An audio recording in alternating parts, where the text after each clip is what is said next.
Welcome and good evening. This is the Photographic Society of Northwest Arkansas. I'm Chuck Davis, your vice chairperson.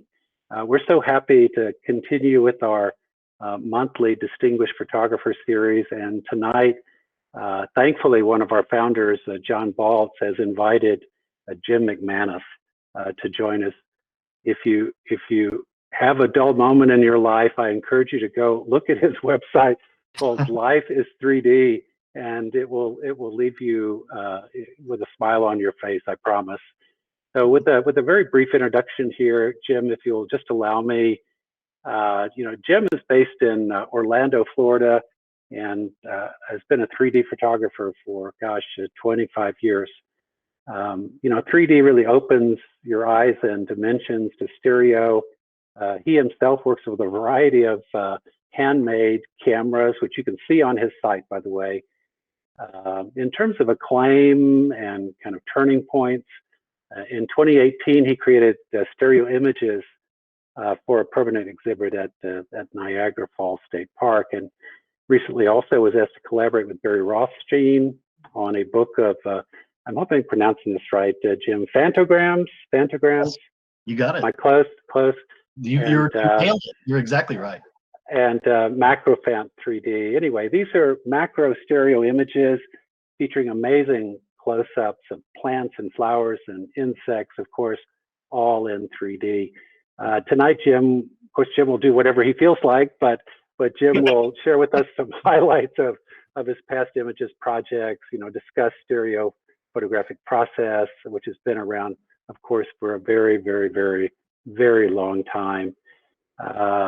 Just in case you have an anaglyph, which is red and cyan glasses, you may enjoy some of the accompanying images tonight, but you'll still be able to, of course, grasp the concept regardless. And Jim, thank you again so much. Just by way of reminder to our audience, you are in listen-only mode. In your upper left screen, you'll see the Q&A button.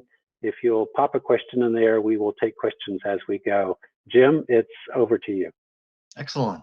Thank you so much, Chuck, and thank you, John, and everybody there at the PSNWA. I appreciate you thinking of having me here to speak to you guys, and hopefully spread a little bit of interest in what many of you may be aware of, but possibly have not tried to do yet.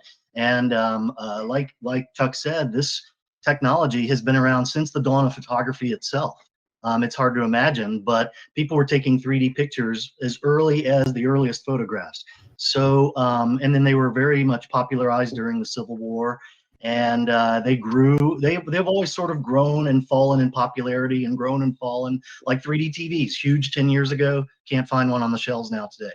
So we'll go over a little bit of everything from history, just a brief history of 3D. The tools that you can sort of, use yourself to get into this hobby, which bit me, like Chuck said, over 25 years ago. And it's hard for me to take regular pictures now. Honestly, 3D pictures are just, they have so much more information. So that's a picture of the old anaglyph glasses there. And that's just a little conversion I did to make it pop off the screen a tiny bit. Again, why do I shoot 3D? Well, it's certainly not the easiest thing to do. It's a time-consuming and sometimes difficult hobby. I mean, if you imagine all your cameras are twice as big, twice as bulky at least. There's a sync. If you're using two cameras, I'll get to other options. But there's a sync issue sometimes, almost all the time actually, between two cameras that you put together yourself. There's always problems with the editing and alignment of the two images. Even out of a stereo camera, the images are always out of alignment a little bit. So, and also, how do you view them? Well, we'll go over those methods as well, how to view pictures.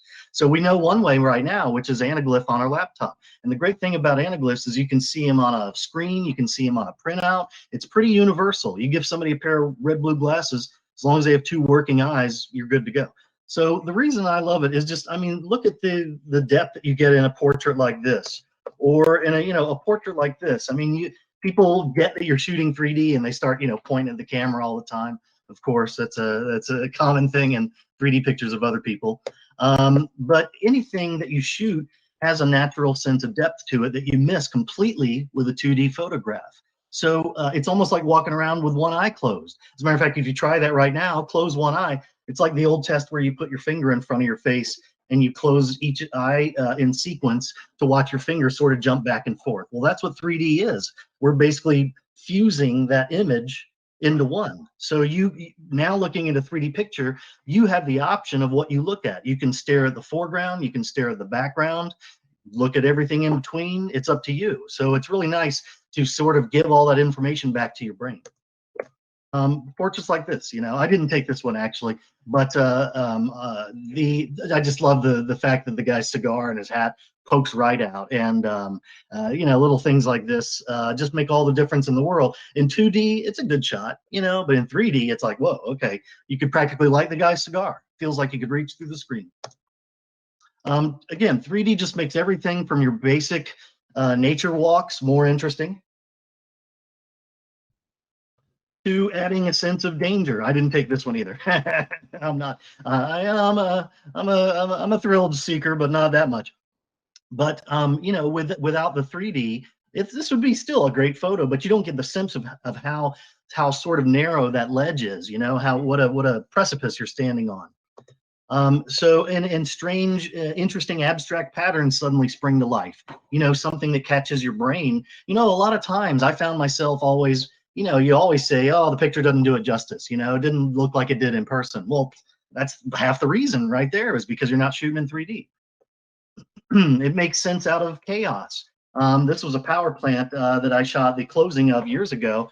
And with this shot in 2D, you see a lot of stuff going on, but in 3D, you get distinct layers of the fence in the foreground, the wires going over your head, the transformer, the towers, the building behind it. So I just love the way that adds depth to life. Literally, life is 3D. And even when you're scoping out other planets, like this shot, close-up craters of the moon. I mean, you wouldn't get this otherwise. With just a 2D photo, you rely on the sense of the shadow. But with 3D, you don't even need shadows and that harsh. You can literally sense the terrain. You can feel the landscape.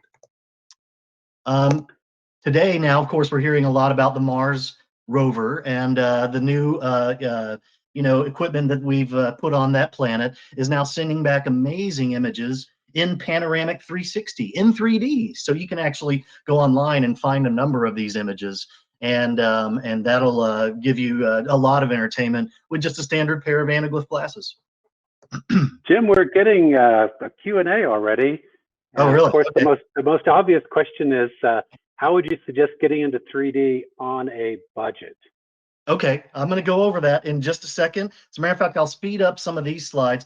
This is just a joke slide. This is not my studio. This is the old silent film star Harold Lloyd's studio, and I'm sure we're not even seeing all of it. But just to show you what a bulky hobby it can be, or at least back in the days of slides. Now with digital, of course, you just need double the amount of hard drive space, but you used to have slides and have all that bulk to deal with. As a matter of fact, there's me. This is a 2D shot on my last great hurrah trip. Whoops, let me go back there. On my last great hurrah, which was, I think I shot 36 rolls of film with stereo pairs, and that was a ton of mounting time, let me tell you. That was no easy test. So like we talked about briefly, stereo vision is basically fusing that double vision image into one image, normally by converging your eyes on it. But in stereo, most of the time we don't converge the lenses on the object like that. We allow for some degree of overlap. But with a human eye, you have to realize when you're staring straight ahead, you see only a cone of about 100 and something degrees, maybe not even that, with both eyes. And beyond that, it's just an eye independently on the right side or on the left side.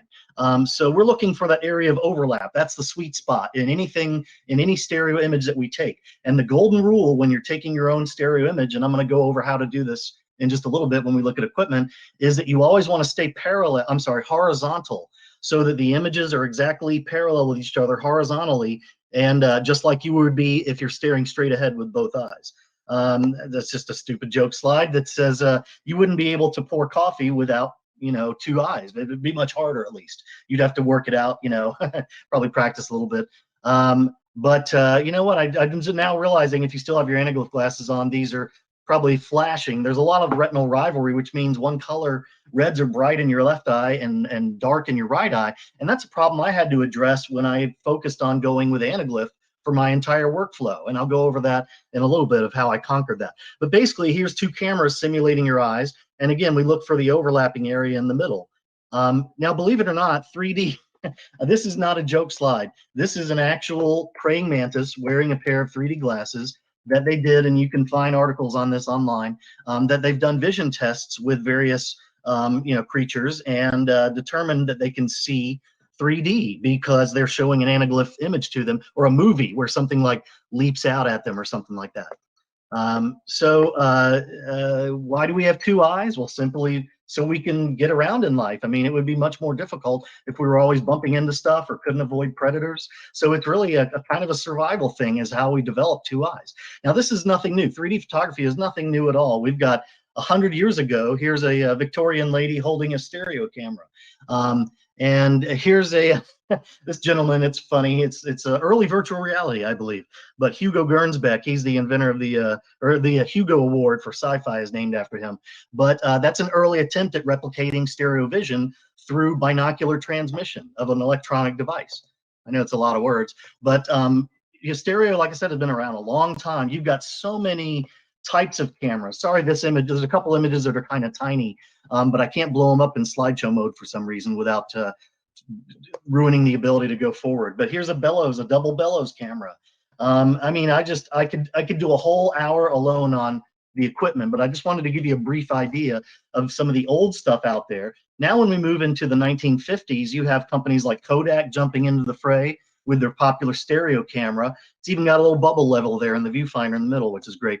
You have the Viewmaster makes a personal stereo camera. Now, a Viewmaster, of course, was my introduction to 3D. And when I started taking 3D pictures over 25 years ago, I remembered Viewmasters, all the reels I had as a kid. I remember them very fondly. And I was like, wow, how did they do that? Well, it was just two pictures.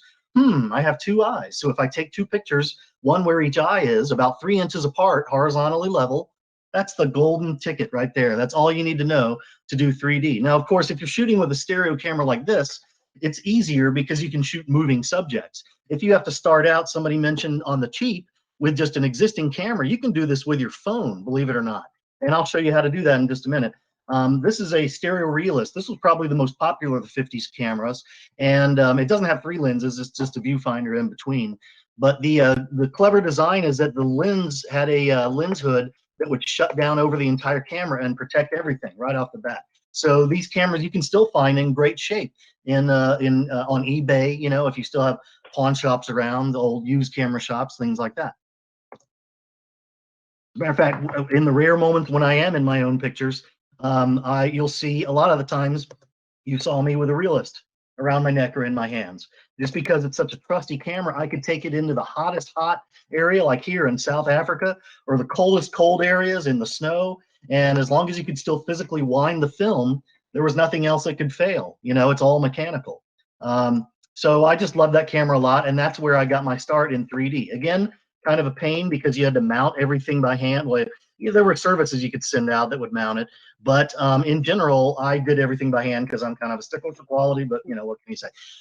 Here's a Nimble. You guys might remember these lenticular prints, and they were made with cameras like this that would shoot more than 2 images at a time, and again, horizontally level. And then you could print out, like, it was that kind of material you could feel with your fingernails, kind of like a zipper, and you move it, and it would either show you a 3D image or a motion type image. So that's called lenticulars.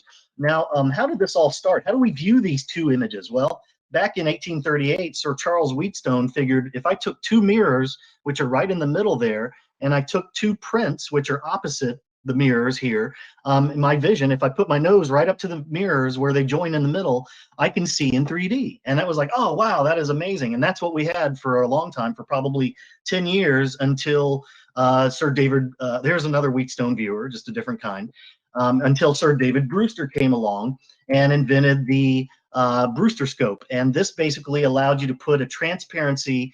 If it was a glass slide, you could actually put it in the back. Or if it was a print, you could open it up like this one is to let light in and reflect off of the front surface of the print. So it was kind of a multi-purpose viewer, as a matter of fact. Very smart. Now we come to the old familiar Holmes stereoscope. Oliver Wendell Holmes was a quite an interesting dude. He had his finger in a lot of pies, but he was so impressed with stereo that he actually, I have a quote here I should read. He said, "The first effect of looking at a good photograph through the stereoscope is a surprise such as no painting ever produced. The mind feels its way into the very depths of the picture. The scraggy branches of a tree in the foreground run out at us as if they would scratch our eyes out." Now, that was back in 1859. When the Civil War came around, he personally remarked that Matthew Brady's work and Alexander Gardner's work literally brought the bodies to our doorsteps, which you would hope would be a good thing for, wanting to stop the war. But unfortunately, it dragged on for 4 years. But like I said, Matthew Brady and Alexander Gardner did a lot to sort of excel the craft of 3D during the war. Anyway, these home scopes come in a number of things. You all have probably seen them at some point in an antique shop. They hold those really popular stereo cards. And in all these, we were talking about the 3D Con, all those conventions in person have a big trade fair. And well over half the trade fair, excuse me, is antique stereo card dealers. So you can find these things literally on any subject, and they've been taken over 100 years ago. I mean, it's like literally time machine tickets. I call them my small collection. I call my time machine tickets. And you can just drop a card in a viewer. As a matter of fact, I remember going up to Washington, D.C. one time, wandering into the Library of Congress and asking, "Hey, do you guys have any stereo views?" And they were like, "Yeah, over in the prints and photographs division." "All right, where's that?" Go over there. I had to get a library card to actually get in the room. And then I don't know what you have to do now. That was years and years ago. But if they let you in at all. But you had racks and racks and racks of stereo cards in file cabinets and viewers on top of it. And you could just spend all day just going through, just traveling back in time, literally. So now we go back to the 50s. Oops, let me go too fast here. In the 50s, we had those neat stereo cameras. Well, we also had neat stereo viewers to go along with them. So these actually took those sort of 2 by double image stereo slides, and they added focusing and the interocular distance, the ability to sort of set the lens spacing, because different people's eyes are different widths apart. So the most popular one of the more popular ones was this Kodak viewer. And then one of the also more popular one, just like the camera, is the stereo realist. I'm sorry, I think I have a larger one. There we go. There's a realist with a slide actually sticking out of it. And you can see the slide was actually a little bit narrower than a normal 35 millimeter frame. Then, of course, there was options to project. Hey, why not show it to a group of people? Well, now it's even easier with digital projections. And like I said, 3D TVs, you can still find one. But there's a number of projectors out there that let you project 3D, and you don't even have to worry about alignment on any of that double projector stuff. It's just fantastic, because that used to be a nightmare when you were dealing with 2 ectographic slide tray projectors all out of sync and out of focus and out of alignment. So digital makes things a lot easier these days, let me tell you.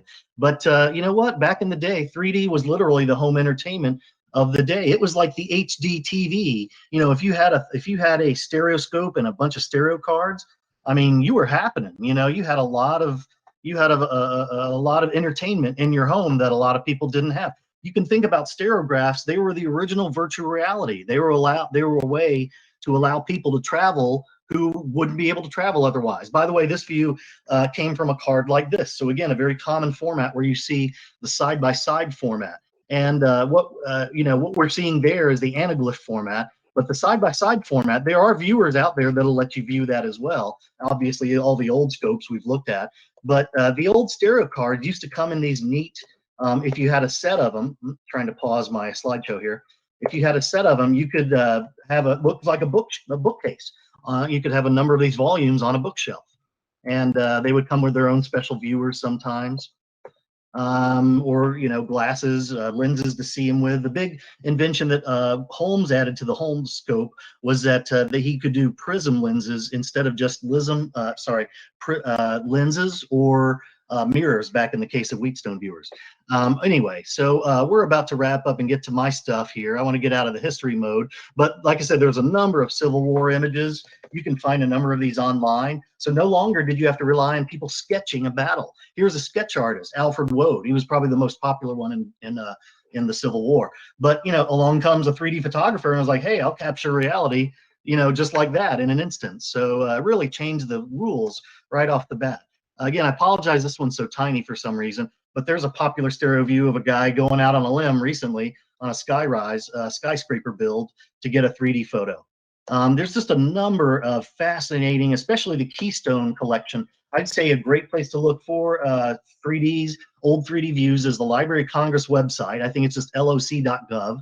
And also the Keystone Masked collection, which has a ton of, and if you notice these cards, all of them, almost all of them had a bunch of information on the back too. So it was a really fascinating way to learn about places that you would never travel to. Anyway, I'll fly through some of these because they're not in 3D. I want to get to the good stuff, but you get the idea. There's just a ton of travel. There were travel sets. There were, portraits. There were animals and nature. There are just, strange, weird things like this in life. Ostrich racing, actually not too far north of me, up here in up in Jacksonville, Florida, a few hours north of me. And this shot, for example, this is a stereo card from my collection, and I turned it into an anaglyph. And it's amazing how much detail you can see. And then when you scan it in a high resolution, you can keep zooming in for days and see all kinds of detail. Like this view of a Japanese garden. It's just, it has just tons of depth, and this strange view of a cat drinking milk direct from a cow, and that's not a stuffed animal. This old glass view from Nuremberg back in 1897, where if you zoom in far enough, you can see the clock, way back on the wall, because the quality of glass slides was that good. Okay, now let's look at a couple ways.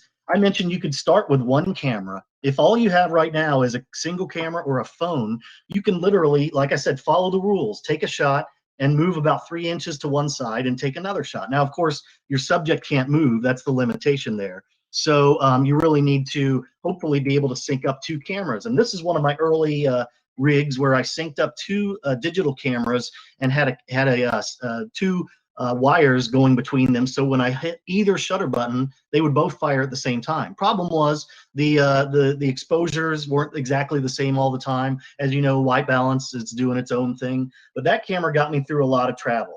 Now I graduated to a twin SLR rig where I literally designed a plunger that I could hit both cameras at the same time with, again, and I would just operate them in manual mode and make sure all the settings were the same. And that allowed me to get some great shots, and I did a lot of traveling with that. Oops, sorry, going a little fast there. And again, it's kind of bulky though. You can see that this sucker is not lightweight by any stretch of the imagination.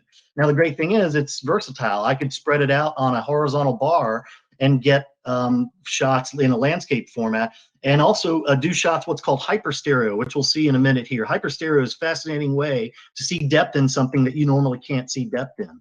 Apologize for this tiny picture, but this shows you a couple of, they call it lens in a caps, which is basically taking a single camera with threads on the front of the lens and allowing you to put a beam splitter on the front and shooting in 3D. Now, of course, the image is half frame for each eye, but it's a great way to get going on a single camera if you want to be able to take moving subjects. Again, you can do landscapes and things that don't move when you do I call it a cha-cha. Everybody calls it a cha-cha when you just go left to right or right to left and take 2 shots in sequence. Problem is, branches move in the wind, shadows move, you'd be surprised. So these lens and the caps are a great way with a single SLR or something with an interchangeable lens, to be able to, this one's for macro because the lenses are so close together, it actually allows you to do very close-up stuff. Here's a slide bar for a single camera, and that allows you to do some really nice stuff, again, that doesn't move.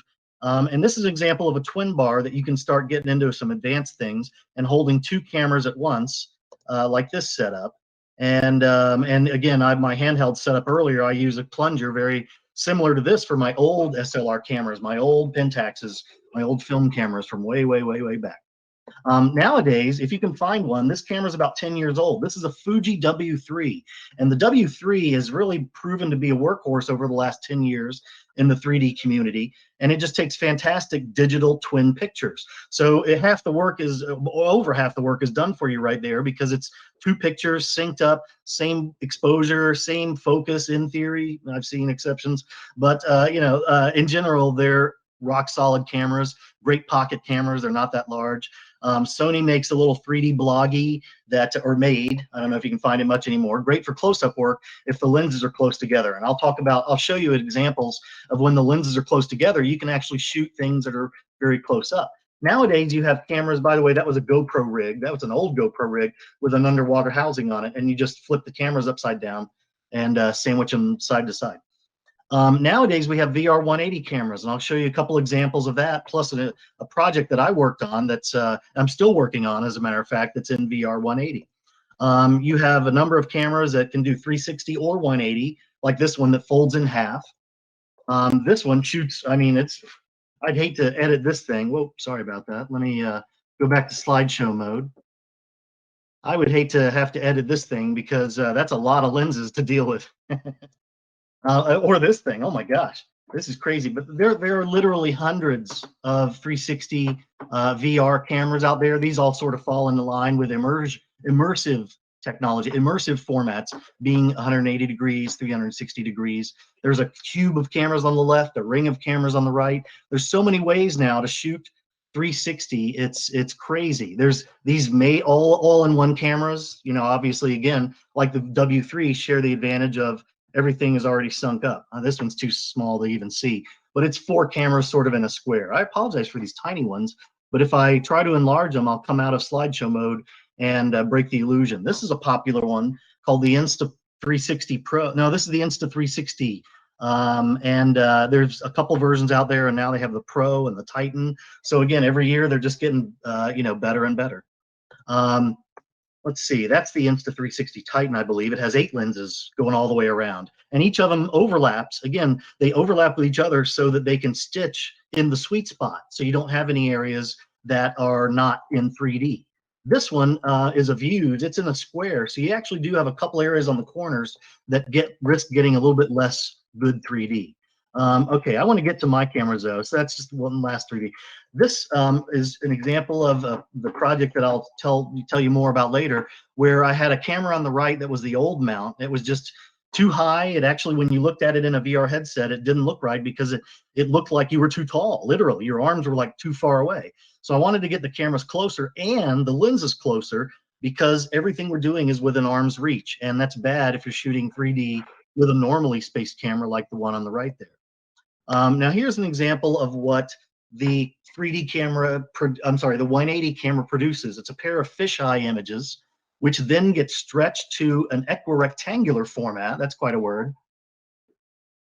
And then you view that in your VR headset.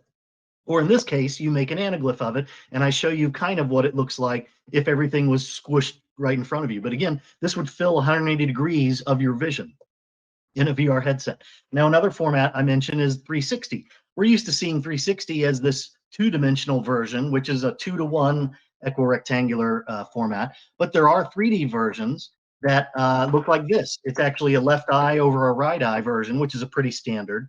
And then you have in your VR headset, you can look completely all the way around you in any direction. It's very fantastic, and I really can't show you a version of that here on our slideshow, but you just have to take my word for it. If you can get your hands on an Oculus Quest or something like that, it's just mind-blowing. You'll be able to do all kinds of things. The trusty anaglyph paper glasses also come in a plastic form, so if you want something nicer, a little more for your permanent collection, you can get a number of plastic glasses. This is just an example of some of my viewers all lined up in a row. We have a couple of the old 50s viewers right here in front of us, and then a nicer viewer just the third in line, and then beyond that is a rotary slide viewer. These are all for slide film. Again, there's the old 3D format.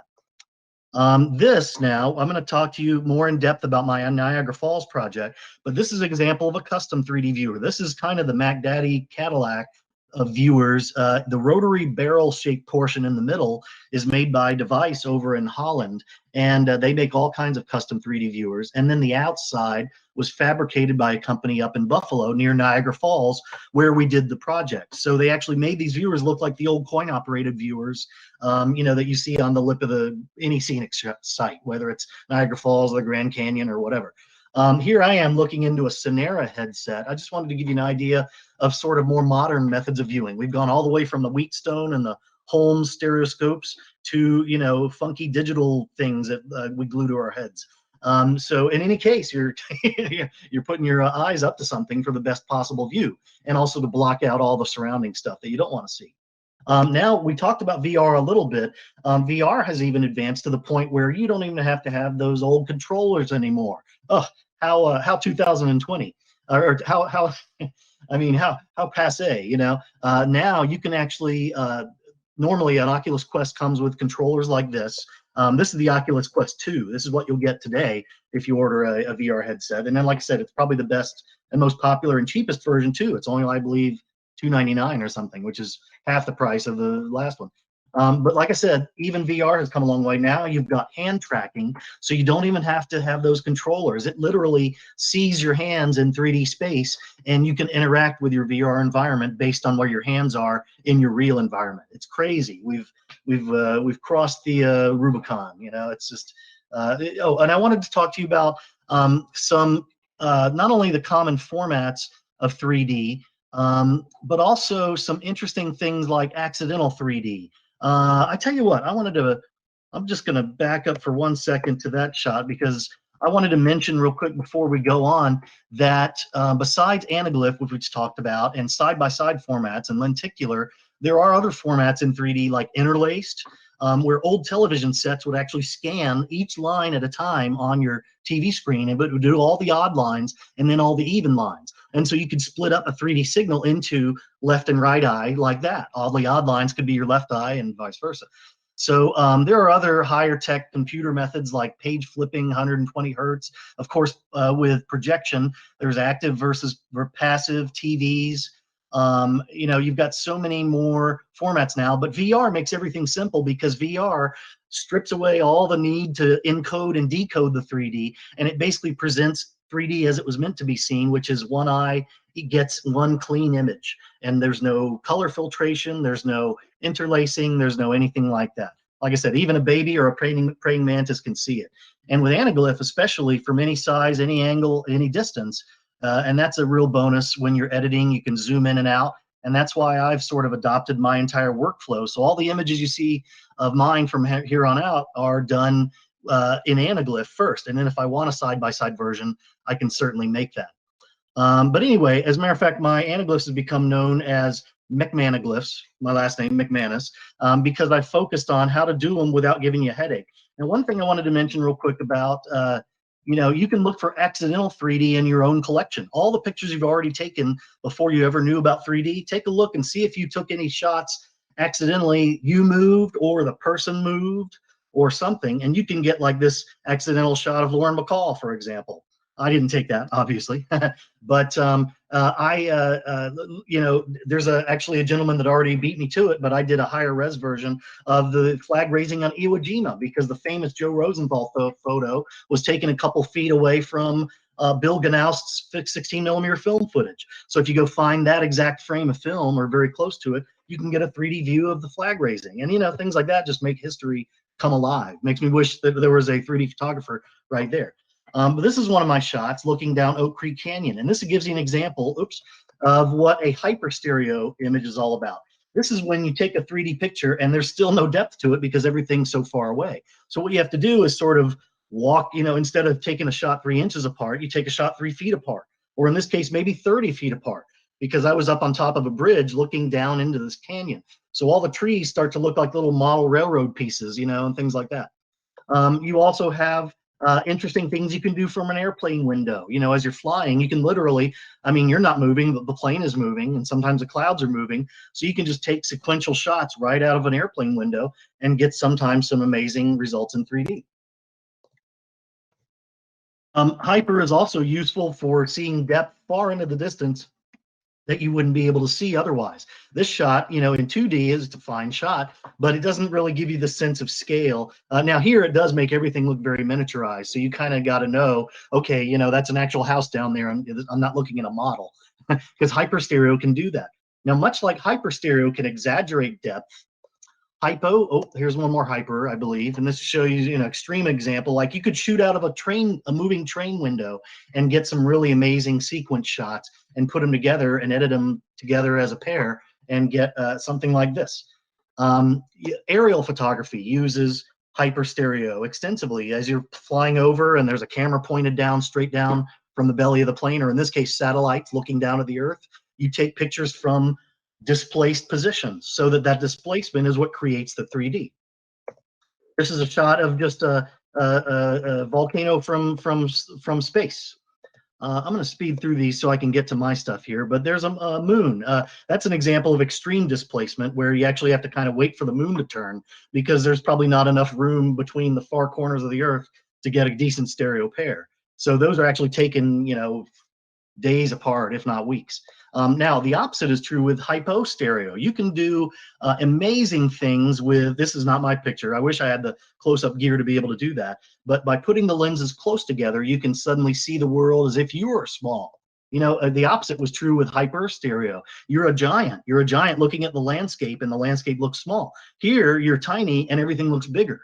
So you can see scanning electron microscope versions of images that are just fantastic in 3D.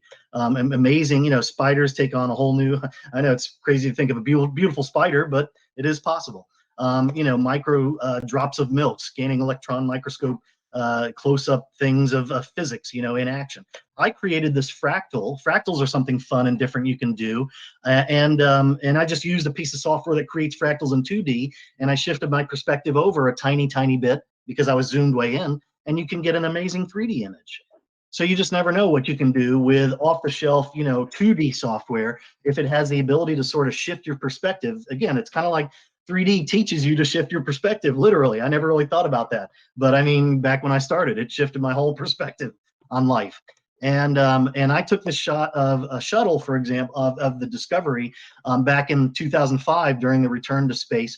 And literally, I was on a job out there for NASA, and I was working doing audio for the rollout of the Discovery back to space. And it literally, I didn't move. It literally rolled by me so slowly that I could just take a few pictures, click, click, click, and I put the best ones together and made a stereo pair out of them. So you can think about, you don't even have to move. The subject can move. But I've done some interesting things. I'll just start with, sort of my gigs being, I started because of my audio business that I normally do sound for film and television. My NASA gigs started leading to, every once in a while I was on a job, and most of these were behind the scenes, very sort of, top secret, high level clearance things. But I would meet, higher ups in NASA. Sorry, I didn't mean to go through that so close. That's actually I can't seem to stop on it. A model of a rover that's up on Mars, I believe, still up there right now. That's my friend Victor on camera. But we were able to meet some of the higher ups of NASA. Like this gentleman here was the president of, he was the president of ULA at the time. There's ULA, the United Launch Alliance. Anyway, it's not just because I was able to work with him, but all I had to do was show him a couple 3D pictures on my phone with my anaglyph glasses. I was like, here, take a look at this. I'm shooting, this is what I'm shooting. I'm shooting stuff like this. And he was like, oh my God, that's amazing. So you can really impress somebody even with an anaglyph on your phone. Just, it doesn't have to be anything huge. It's the depth that gets them, really. It's just, I find that portraits and things like that are just so much more interesting when you have multiple planes of depth to look at. Things just take on a new level of realism, I think. So I did a couple portraits. I ended up emailing to the president of ULA. He would have never given me his card, but he was like, oh man, send me that picture, So anyway, that's one gig, and that led to, in general, it's led to some other interesting things like putting some images up on their own stereo site. And also, because I do sound for film and television, I'd start to break out my 3D camera behind the scenes on some shoots. For example, this was a movie called Altered that some friends of mine filmed, and I actually blotted out the background here, but the alien in costume was just like too fantastic to pass up. So there I added some glow to the eyes. And I took a number of shots. Oh, there's a friendly alien. Yeah, I composited it in behind my friend's family. And but just the shots you get behind the scenes on a film set are always worth their weight in gold. And these are actually from a long time, quite a while ago, probably 15 years ago, I would say. Yeah, 2005. A little bit more now at that point. But you can see the amount of depth you get and the detail, even just in the costume designer's face there. And of course, the gory guts hanging out of our one of our lead actors. That's you wouldn't get that in 2D. Here's a friend of mine, Gene, taking a 3D picture of the alien. And oops. Anyway, yeah, I guess I better speed through these. If the computer's telling me to go along, I'll roll along. here's an example of a postcard I converted for a friend of mine that was just a nice 2D postcard, but with a little attention, you can give it some really nice depth and almost make it seem like a photograph, but it still has an old-timey effect.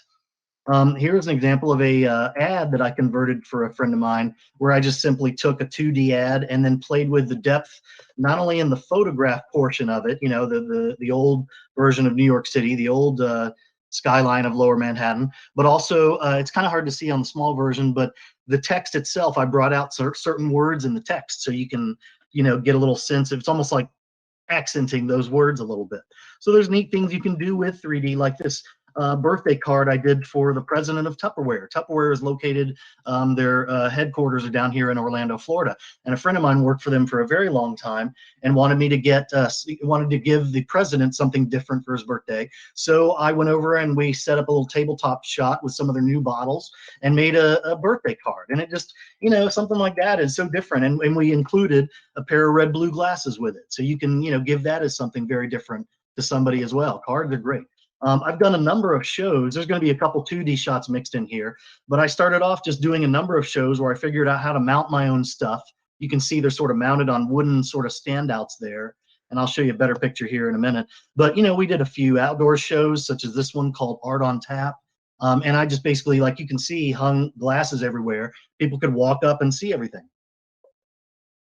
This is a tabletop display. You can even see the 3D effect of the images here if you still have your glasses on, even though that was a 2D shot. I've done small open house things in my home where friends and family and whoever come by, and you can, have them see your stuff, sell a few things.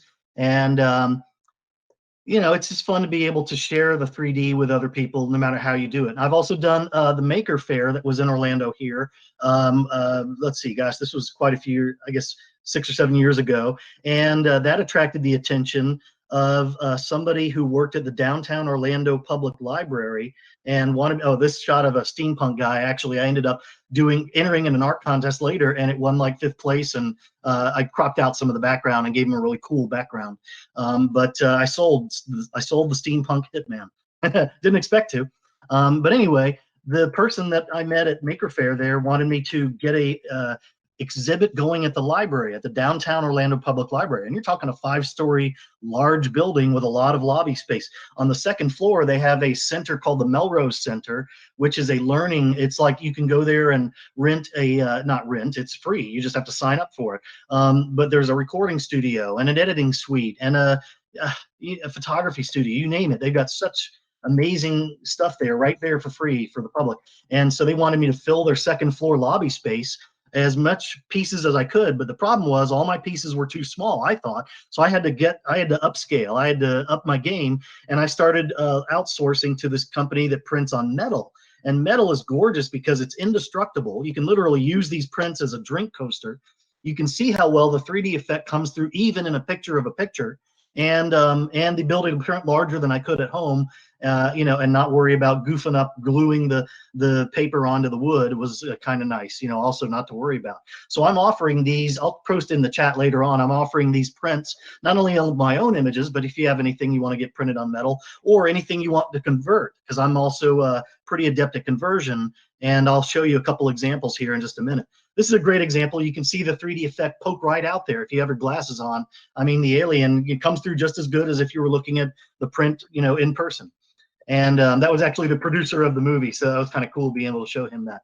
But people are always just gaga over 3D. Kids, we're always kids. It's kids of all ages, I was going to say, but we all turn into kids. I actually gave a talk at the library about 3D, just basic stuff in general, while my exhibit was there. And it was a real treat to be able to have people over who had seen my images and ask how they were done and get the story behind them. There's one from the Niagara exhibit, which we'll get to in here in just a minute. Speaking of conversions, this is my first ever conversion. This was a shot that a friend of mine wanted me to convert of his ancestral family home back in France. And he wanted me to do a shot of his childhood home up in Flushing Meadows, New York, or in Queens, New York. This is particularly called Flushing Meadows. And this was a particularly tough conversion job because I ended up having to take this scene, lay it backward, almost think of it like a piece of paper you're folding. You lay it backwards, then you cut out the buildings and the trees and you stand them up, and then you stand up the globe, you know, again, almost like a pop-up book. And then you basically round out the globe. I don't know if you can see the difference there, but I rounded out the globe. And oops, sorry, let me go back to slideshow mode. And then the next step would be to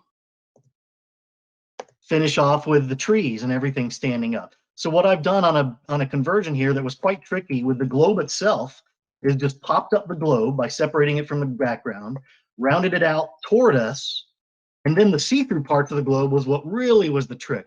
So I had to actually make it look like the globe was see-through, a wireframe, like the actual globe that still exists up there in Flushing Meadows Park. And that was the same Unisphere that was back in the 1964 World's Fair, by the way, for trivia geeks. So anyway, let me take you on my Niagara Falls adventure.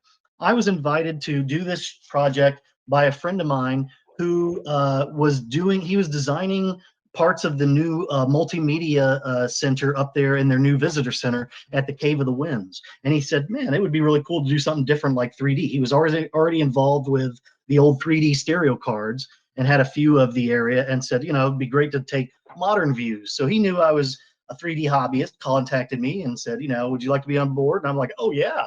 And then I thought, oh man, how am I going to pull this off? You know, because I was pretty good photographer and okay Photoshopper, but I needed to be way better at both.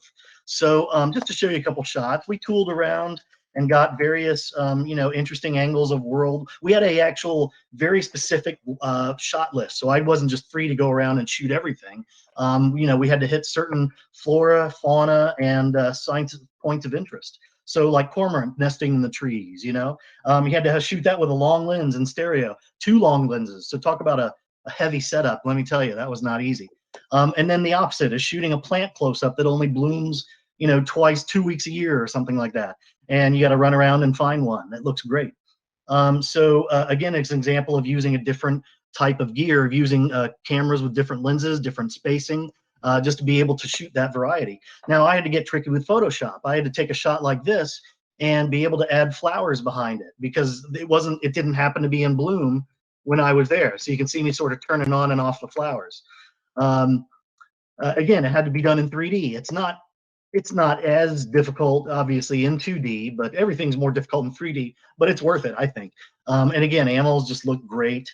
And so these shots, unfortunately, I couldn't get everything that I wanted to with certain shots. So I basically had to composite things, like taking a shot of in this case, a peregrine falcon, making it into 3D because it was originally 2D, and then shooting my own background plate in 3D down in the gorge at Niagara Falls, and then compositing the two together to make something that looked like, you know, you might have got lucky and found a falcon flying right above your head, which we never did. So, but I was able to sneak up on things like a squirrel and get a nice pose from it, and I just love that tail. It really kind of just poofs right out of the frame at you.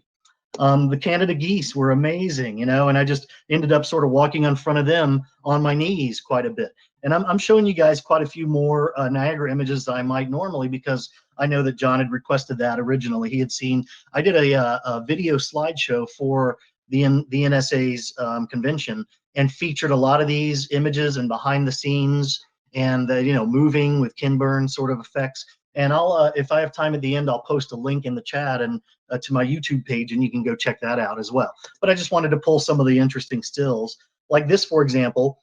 I ended up having to mat out or replace the rocks in the bottom with some phony seaweed, or not phony seaweed. It was actually algae covering rocks from other shots. So I sort of stretched it out and made it fit in 3D. And those are examples of tricks you can do in 3D and really, you know, fool the eye. Here's an example of a building that didn't exist anymore, and I had to actually create a 3D version of it by converting it completely from scratch. And things like this are what allowed me to get really good at conversion, because you just, you know, to see that kind of depth accurately, it requires a lot of, you know, shifting things in Photoshop and stretching things. And, you know, there's other ways to do it, but it's, the time-consuming way is the best, unfortunately, or paying somebody else. And you can certainly do that with me if you have a treasured old family photo or anything. If you want to convert it in 3D, I mean, I need to get my price list together, but just contact me. I'll put my email back in the chat also. It's jim@lifeis3d.com. And I've become very good at it, and it certainly is a great thing to be able to convert old photos like this one Well, I didn't convert, so I'm sorry. I'm on to the next shot in Niagara, where I had to restore. I'm sorry, I'm restoring sort of a damaged stereo view to make it look more like new. They're sort of faded and dusty and cracked and scratched, and make it look like new. And again, that's a lot of time-consuming work in Photoshop, but the result, is easily worth it, especially for a building that doesn't exist anymore and there's no other way to see it. Taking 2D version of a power plant shot and converting it to 3D so that you can see an event that was never stereographed in the first place. That's one of the main advantages of conversion, of course. Old aerial view of Goat Island. This is interesting because this was taken 100 years ago. And sorry I'm talking so fast, but I know I've got limited time and I've still got some things I want to show you. That's something I did from Google Earth, basically, to sort of scan and scope out where we thought we were going to be able to fly a drone over the park, but they couldn't even let us fly a drone over their own park because of FAA restrictions. So I had to settle on taking a 2D photo of Goat Island, this one in this case, and converting it to 3D and making it look as if I was up in a helicopter taking a 3D image. So I had to imagine in my mind's eye what that would look like and make it even better looking in some cases. So other things like the boat, the Maid of the Mist, I wanted to basically accentuate the people on it. You can see there wasn't a lot of depth because I was so far away with a normal lens spacing. So I acted like, with conversion, I acted like I'd shot it with a hyper stereo, a wide lens spacing. Let's get just a couple other shots I want to buzz through real quick because I got just a few others here and we're getting down on time. I want you to be able to ask me some questions. So let me just go through a couple of these Niagara shots.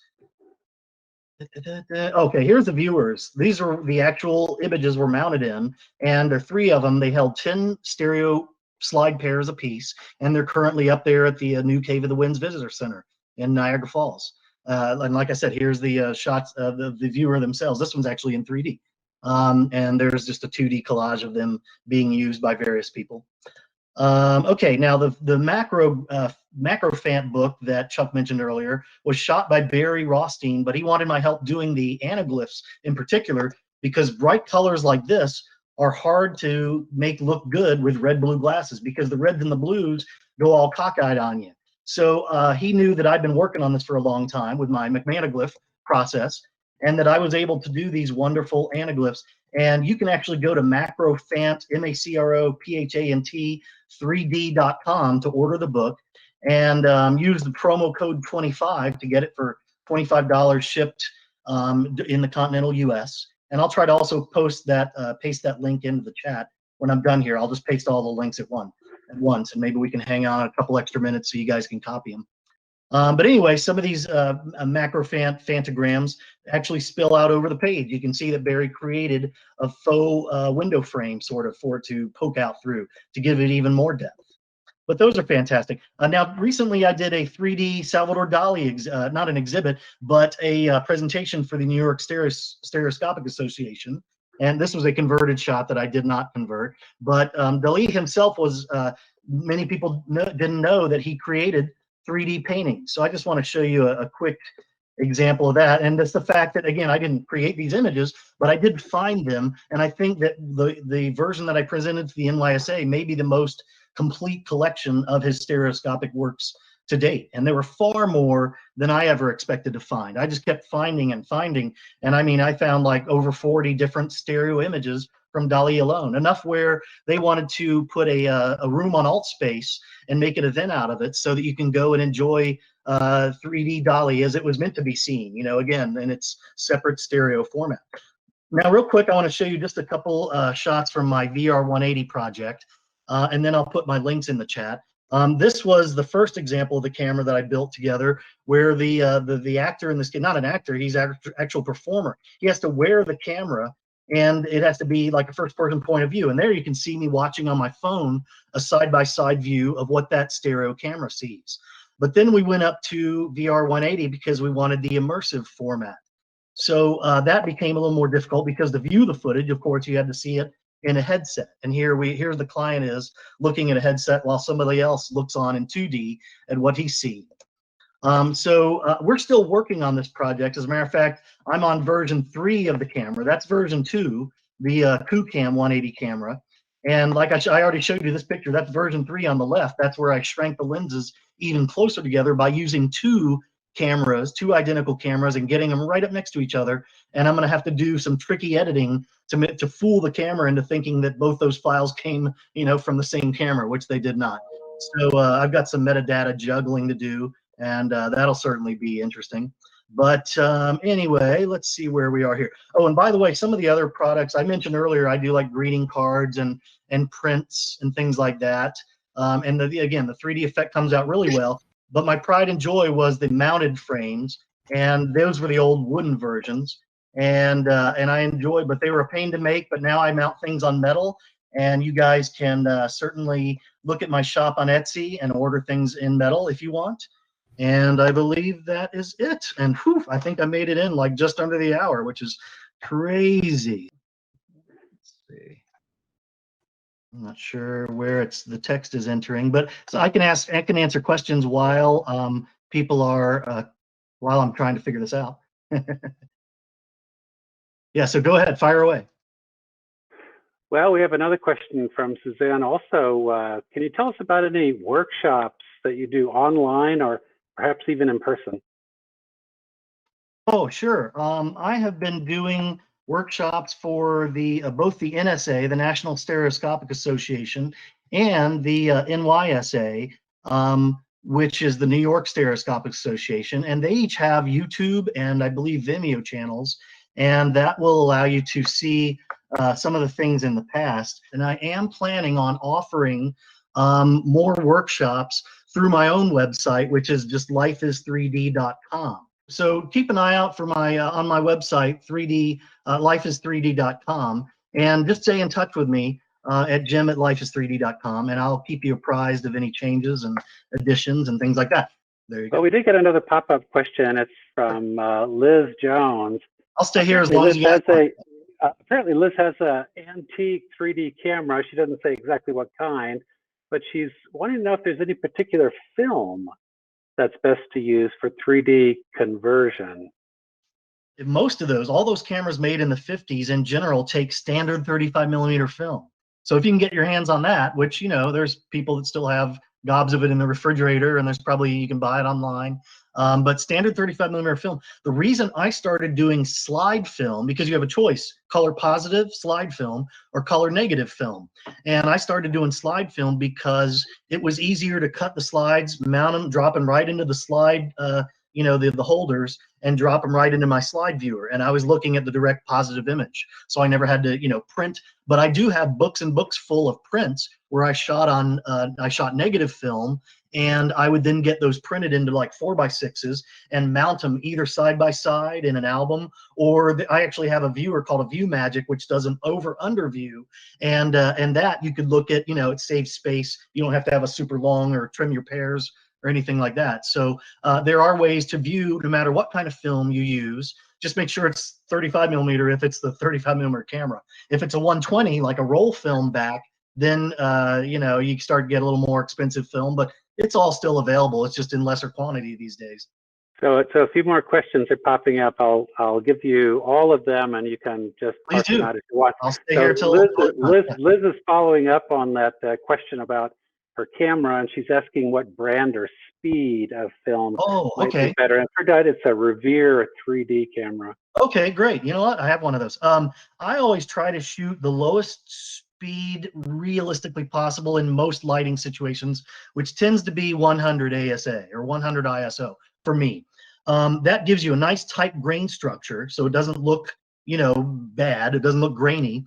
But under low light, which is indoors in almost any situation, you're going to need to use a slower shutter speed, which means you risk getting more motion, blur, or you'll have to use a wider aperture, which means you might have things in front of and behind the hyperfocal point getting a little blurrier. But if you have an autofocus, well, I doubt it's autofocus if it's an old camera, scratch that. But in general, I usually use 100, maybe 200, 400 if I know I'm only going to be indoors, and outdoors lighting is not going to be part of the game, There's another question. It's a completely different though. It says, what software do you use to pair your images? Good one. Okay, not exclusively, actually, I shouldn't say that. The reason I started off in Photoshop, because it was what I knew. I had sort of been tinkering on Photoshop for a while, just doing basic photo editing, nothing even in 3D. But it's funny, you guys may be encouraged to hear this, that I use a version of Photoshop that's actually quite old. I think it's as old as, I mean, it's probably 15 years old too. It's CS5. So it's at least 10 years old. And it didn't have any specific 3D features. Like nowadays, there's actually 3D modeling and rigging and stuff like that. And but this doesn't have any of that. And I just figured out a way to layer my, to basically, what a lot of people will do is take build a 3D image by taking the red channel only from the left image. And similar to what the glasses filter out. You're seeing the red channel only with your left eye, and the green and blue or cyan total with your right eye. So in a nutshell, you can make an anaglyph image by, in Photoshop, pasting the red channel from the left image into the red over the right channel's red channel, I should say, over the right image's red channel. Let me say that a little clearly. You can take in Photoshop the left image, copy the red channel only, and paste it over the red channel that was in the right image, and there you have an anaglyph. Red channel from the left image, green and blue from the right image. But it suffers from these anomalies that I call retinal rivalry, which means that a red shirt looks like really bright colored in your left eye and really dark in your right eye. And that's what gives people headaches. So that's part of my McManus process, is I use, instead of doing it that way, I stack the full color images on top of each other, and I use channel mixers in Photoshop, which allow me to simulate removing only the color, removing the colors I don't want and keeping only the colors I do want, but I've still got the full color images there. And as a bonus, I can go back when I'm done making the anaglyph, if it's a conversion or whatever, when I'm finished making the anaglyph and cropping it and setting the window, I can actually then easily, with one action, split that sort of top-bottom stacked version to a side-by-side pair and make a side-by-side stereo image just like that. Well, our questions appear to be slowing down, and we're at the top of the hour. But we would continue, of course, if everyone was buzzing with things to talk about. But what a action-packed hour! Oh my gosh, Jim, you are taking the prize here for the sheer number of words in an hour. It's really just wonderful, and tracing the history up to your work. We just can't thank you enough. It's great to have this community service available here in Northwest Arkansas, and of course to anyone else who might see this work online. We just don't have enough good things to say about our hour here with you this evening. Thank you. I appreciate that. Thank you so much. And thank everyone out there for attending. I hope you go try this yourself, and email me if you have any questions. Good night, everyone. All right, take care. Bye-bye.